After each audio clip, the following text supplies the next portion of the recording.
স্বপ্ন, রোমান্স আর ইতিহাস এক হয়ে গেল চ্যাম্পিয়ন্স লিগ 2024 ও 25 এর ফাইনালে। আর এই রূপকথা লিখলো ফ্রান্সের ক্লাব পিএসজি। আজকের ভিডিওতে আমরা জানবো কিভাবে পিএসজি বিধ্বংস করলো ইন্টার মিলানকে 5-0 গোলের ব্যবধানে। চলুন শুরু করা যাক। বার্ন মিউনিখের আলিয়ান্স অ্যারেনায় মুখোমুখি হয়েছিল ফ্রান্সের চ্যাম্পিয়ন্স পিএসজি আর ইতালির সেরা ক্লাব ইন্টার মিলান।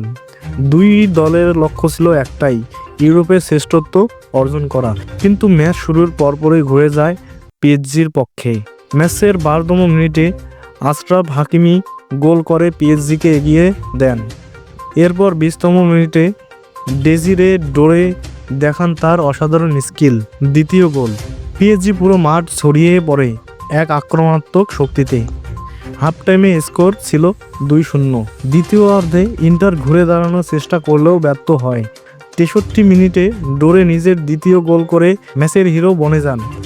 73 মিনিটে কভারাত এসকোলোনিয়া করেন চতুর্থ গোল।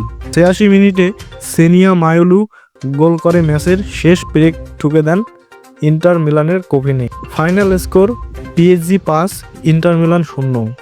এই জয়ের মাধ্যমে ইতিহাস গড়ল পিএসজি। প্রথমবারের মতো চ্যাম্পিয়ন্স লিগ ট্রফি ঘরে তাদের, যা করতে পারেননি মেসি, নেইমার এবং এমবাপ্পেরা। এটি ছিল চ্যাম্পিয়ন্স লিগ ফাইনালের ইতিহাসের সবচেয়ে বড় গোল ব্যবধানের জয়। ইন্টার মিলানের কোচ ইনজাগি ম্যাচের পর বলেন, এটা আমার ইন্টার মনে হয়নি। তাদের জন্য দিনটি ছিল দুঃস্বপ্নের মতো। পিএসজির এই জয় শুধু একটা ট্রফি নয়, এটা একটা ইতিহাসের সূচনা। আপনার মতামত কি? পিএসজি কি এখন ইউরোপের নতুন ফুটবল রাজা? কমেন্টে জানিয়ে দিন। ভিডিওটি ভালো লাগলে লাইক দিন, শেয়ার করুন এবং ফুটবলের আরও খবর পেতে সাবস্ক্রাইব করতে ভুলবেন না। ধন্যবাদ, দেখা হবে পরের ভিডিওতে।